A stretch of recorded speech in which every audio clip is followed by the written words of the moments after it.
दोस्तों, नमक का दरोगा पार्ट 6। वह न्याय का दरबार था, परंतु उनके कर्मचारियों पर पक्षपात का नशा छाया हुआ था।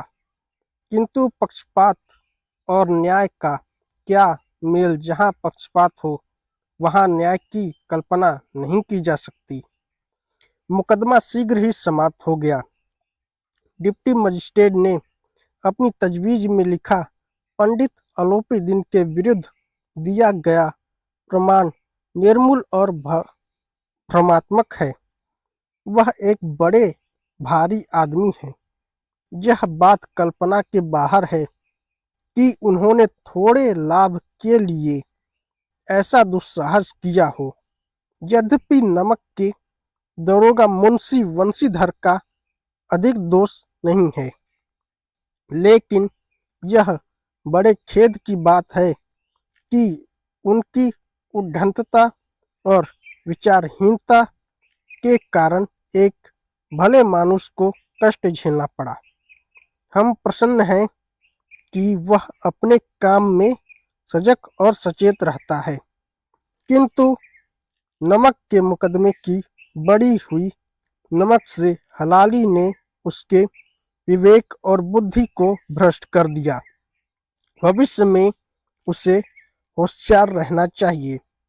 वकीलों ने यह नमक का दरोगा सुना और उछल पड़े।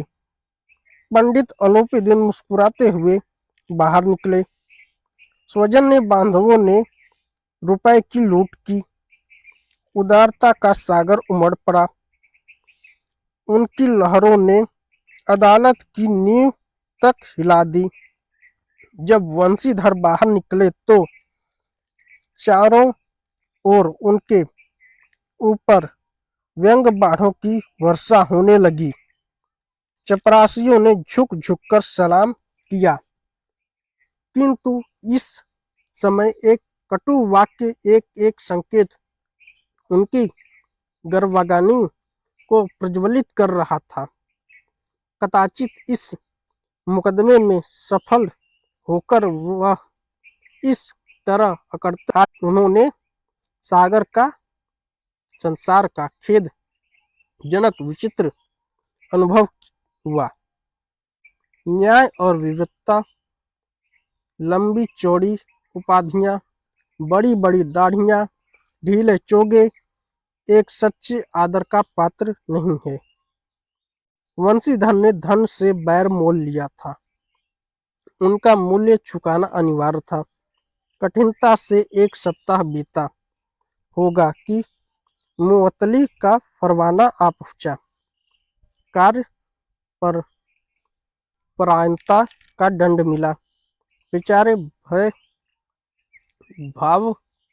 भयन हृदय शोक और खेद से व्यतीत घर को चले।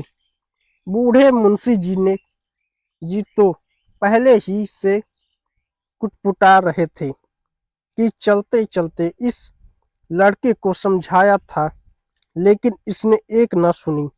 सब मनमानी करता है।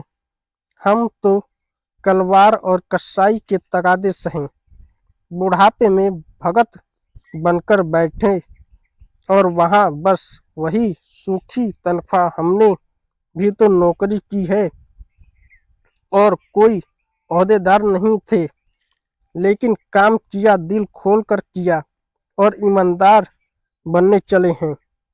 घर में चाहे अंधेरा हो, मस्जिद में अवश्य दिया जलेगी।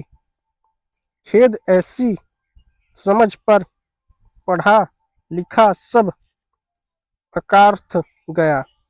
इसके थोड़े ही दिनों में बाद जब मुंशी वंशीधर इस दुर्व्यवस्था में घर पहुंचे और बूढ़े पिताजी ने समाचार सुना तो सिर पीट लिया।